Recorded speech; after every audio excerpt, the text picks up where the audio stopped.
Men of God, if no one has told you lately, let me say it plainly. God is not finished with you yet. You are not your past. You are not your regrets. And the best chapters of your life are still ahead. Stay with me for the next few minutes. I want to share something that the Lord has been pressing on my heart.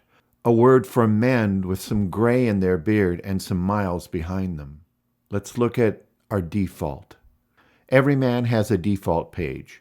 The well-worn one, the familiar one, the place where his heart turns back to when the room goes quiet and the years grow long. He becomes a man without direction.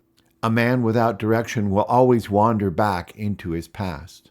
A man without direction will drift wherever the currents of circumstance carries him. A man without direction will listen intently for a voice in the midst of the noise, his own voice, someone else's, and he will often call that voice truth. But brother, hear me on this. God has never written a man's story to end in the reflections of a rearview mirror.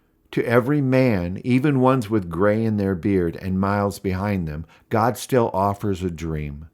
He still hands out direction. He still calls him son, and he still desires him to become all he was designed to be, all that he was destined to be, and deep down, still truly wants to be.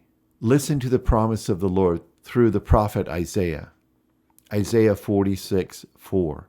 Even to your old age I am he, and even gray hairs I will carry you. I have made and I will bear, even I will carry and will deliver you. Did you hear that, brother? Even to gray hairs, through our old age, God will carry you and I. That's a promise with your name on it. And let me tell you what you and I are not.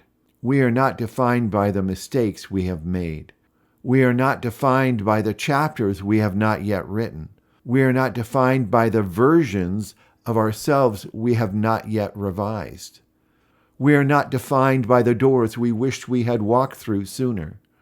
No, you and I are defined by the direction we're facing now. Hear what the Apostle Paul says.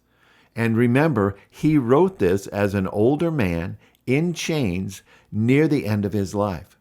Philippians 3:13 through 14.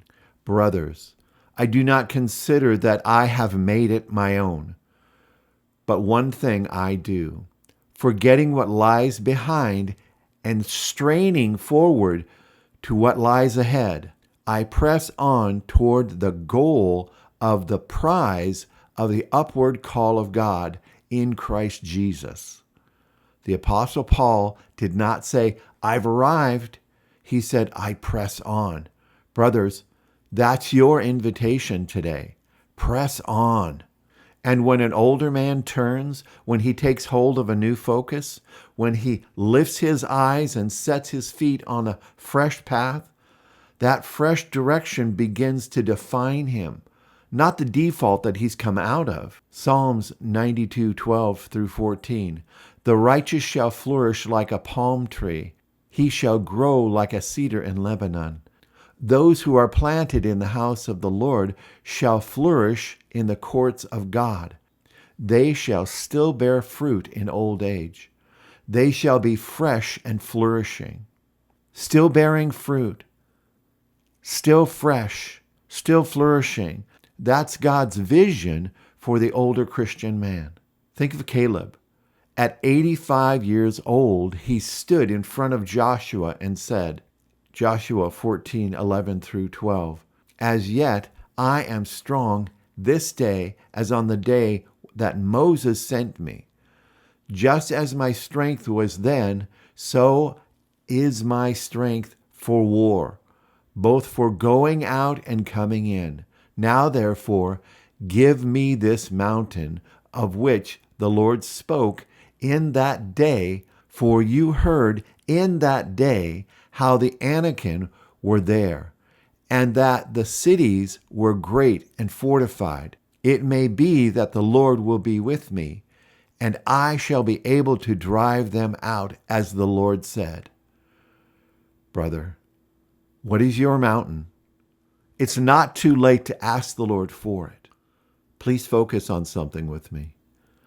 The best chapters of a faithful man's life are not always the early ones. Some are written later by a shaky hand that has finally learned how to trust the author of his life. So lift your head, my dear brother. Don't fall back to your default. The road still rises. The shepherd still leads. And the man you are becoming is still ahead of you. Remember the promise of the Good Shepherd that we find in Psalms 23, verses 1 through 3. The Lord is my shepherd, I shall not want. He makes me to lie down in green pastures. He leads me beside still waters. He restores my soul and leads me in the paths of righteousness for his name's sake. Even in this season, the Lord restores. The Lord leads. The Lord is not done with you. Let's just take a moment here. Would you be in agreement with me in prayer? Heavenly Father, thank you for every man watching this video today. You see his story. You see the full length of his road. Lord, lift his head today. Renew his direction. And Lord, please remind him that even with gray hairs in his beard, you carry him. You will make these next chapters of his life the most faith-filled and fruitful yet. And it's in Jesus' name we pray. Amen. If this time together stirred something in you today, would you do me a favor? Take a moment to leave a comment with the words, I press on. I want to read every one of your comments, and I want to pray over you by name. If you haven't subscribed to this channel yet, please do so. This is where we walk through the Word of God together. Until next time, dear ones, keep your eyes up, keep your feet moving. The shepherd is still leading you on. May God continue to bless you and keep you. We'll see you next time.